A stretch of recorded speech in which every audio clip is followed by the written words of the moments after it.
What is up, guys? And we are back with another video, and in today's video we are going to be looking at 3 different weapons for Kokomi, one being a completely free-to-play but craftable weapon, one being a completely free-to-play Refinement 5 weapon, and one being obviously the 5-star weapon that's on the weapon banner.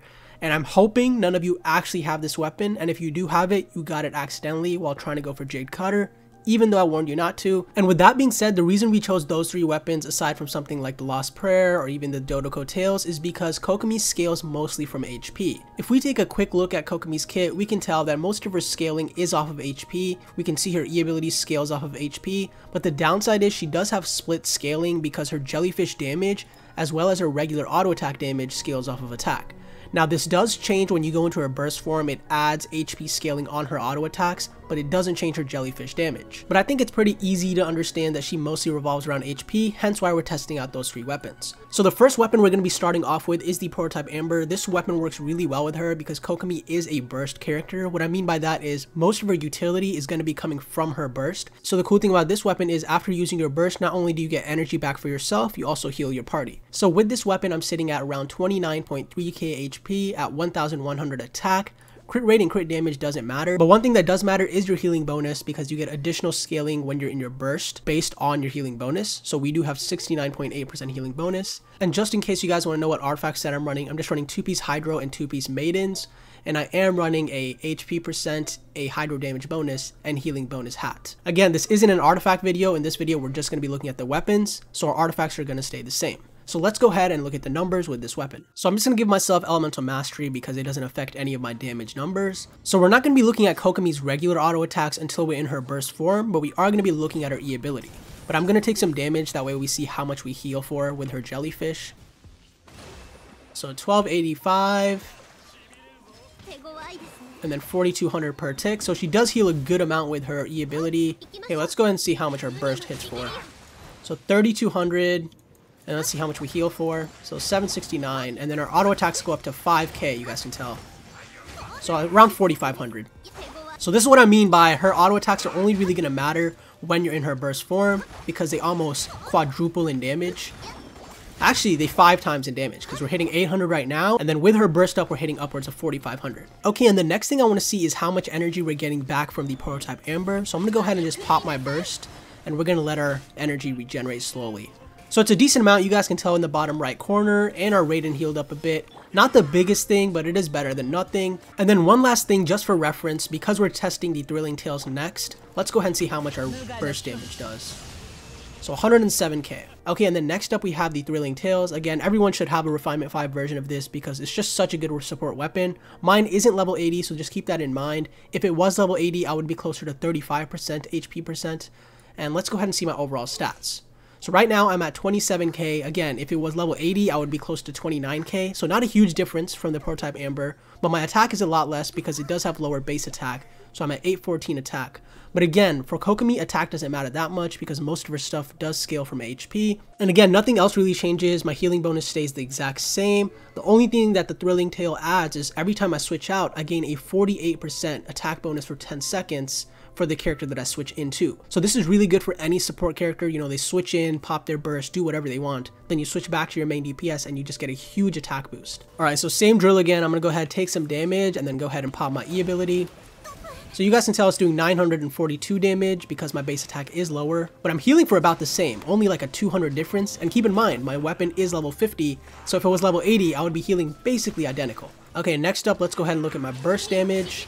So 3000 with initial burst, and then around 4000, like you guys can tell, it's not the biggest difference at all. My healing is basically the same, my damage is basically the same, and again, like I just said, it is only a level 50 weapon, but it's performing almost identical as a Prototype Amber. So now let's go ahead and take a look at Thrilling Tales passive. I'm going to go ahead and switch to my Raiden. She's going to get that 48% attack boost, and then 126k. So it's a huge improvement compared to the 100k, almost a 30k damage improvement. So honestly, in my opinion, between the 2 free-to-play weapons, I don't think it's actually worth crafting the Prototype Amber. Even a level 50 Thrilling Tales was basically healing the same exact amount as a Prototype Amber.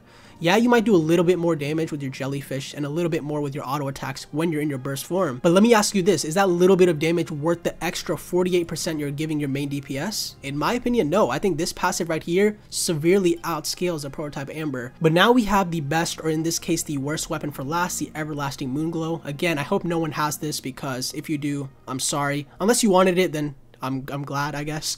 But let's go ahead and switch to this. And you guys can already tell it has a pretty crazy high base attack at 532, and it has a higher HP percent at level 80. And not only that, its passive is basically tailor-made for Kokomi. So you guys can tell it gives you an additional healing bonus, which I mentioned when we talked about her passives. She gets additional damage on her normal attacks with the more healing bonus. And aside from the healing bonus, you also get normal attack damage based on your max HP, which again is perfect for Kokomi. And then last but not least, similar to the prototype Amber, after using your burst, every auto attack will restore some energy for you. So we're going to see in the Abyss how the damage looks like and how that energy restoration is. And actually, before I jump into the Abyss, I quickly just want to showcase his stats. So with this, I have 30k HP, so about 1000 higher. I have a little bit higher attack, around 100 attack higher at 1200. And again, my healing bonus is 10% higher, so 80%. Alright, let's go ahead and take a look at a jellyfish damage, which again shouldn't be that big of a difference.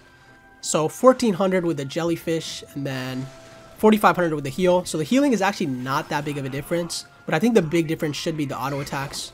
So right there, we're hitting around 1100 compared to before we were hitting around 800. But again, like I mentioned, you're not really going to be using Kokomi's auto attacks aside from her burst form. Alright, let's go ahead and quickly take a look at her burst. So 3300 with her initial burst, and then her auto attacks do go a bit higher, and her healing's a bit higher as well. Our auto attacks actually do 1000 more damage, which again is a pretty good amount, but is it really worth going for a 5-star weapon? In my opinion, no. And you guys can see the energy in the bottom right corner. Honestly, it's not that different from the prototype Amber. Like, it's around the same, maybe a little bit more. And this is why I called it the worst weapon. Honestly, guys, this weapon is so bad, especially for an exclusive 5-star on the weapon banner. This is why I heavily emphasize never pull on this weapon banner. It's just such a bad idea. Yeah, it does a good amount in improving our damage, but the thing is, Kokomi is not a damage dealer. She's a healer, and she just goes in to heal and maybe apply some hydro. You're not going to be relying on Kokomi to deal a bunch of damage. You might see some showcases where Kokomi's hitting a lot, but again, those are heavily invested Kokomis, which in my opinion is a waste of time, because unless you just really love the character, then by all means, go for a heavily invested Kokomi. But in general, if you just want a healer on your team and you're tired of using Barbara and you just want to use Kokomi, you're better off just using the Thrilling Tales or even the prototype Amber, because if you're purposely going on the weapon banner to get this weapon, I don't know what to tell you, because this weapon is just so bad. Because not only does it give a tiny advantage to people who use this compared to using a free-to-play weapon, this weapon can't be really used on anyone else. Maybe a Barbara, but that's pretty much it, right? Because if you take a weapon such as the Engulfing Lightning, which is basically meant to be on Raiden, you can actually notice the difference using it compared to something like the Jade Spear or even the Staff of Homa. Like, these weapons are already good, but you can see the large difference by using this weapon. Whereas with Kokomi's weapon, even using something like the Thrilling Tales, the damage difference isn't that big, warranting you to use it, because you're still getting a huge damage boost on your main DPS, whereas this is not really providing any sort of damage improvement to your main DPS. And not only that, this energy restoration is basically the same level of energy restoration as the prototype Amber. So overall, let me know what you guys think. Again, guys, if you guys are running Kokomi and you just want a free, low investment character, Thrilling Tales all the way, baby. It's like the easiest weapon to build, and it's cheaper to invest into because it is a 3-star weapon. If you already have a prototype Amber leveled up, go ahead and use that, but I don't feel like it's necessary to craft one just for Kokomi when the Thrilling Tales, in my opinion, is better. And like I said, 5-star, worst 5-star in the game, not even worth going for. I hope no one went for this because I warned so many people.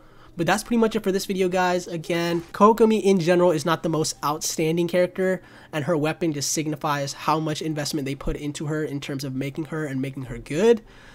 Yeah, it's kind of sad to see, but that's pretty much it for this video, guys. Thank you guys for watching, and I will see you guys next time.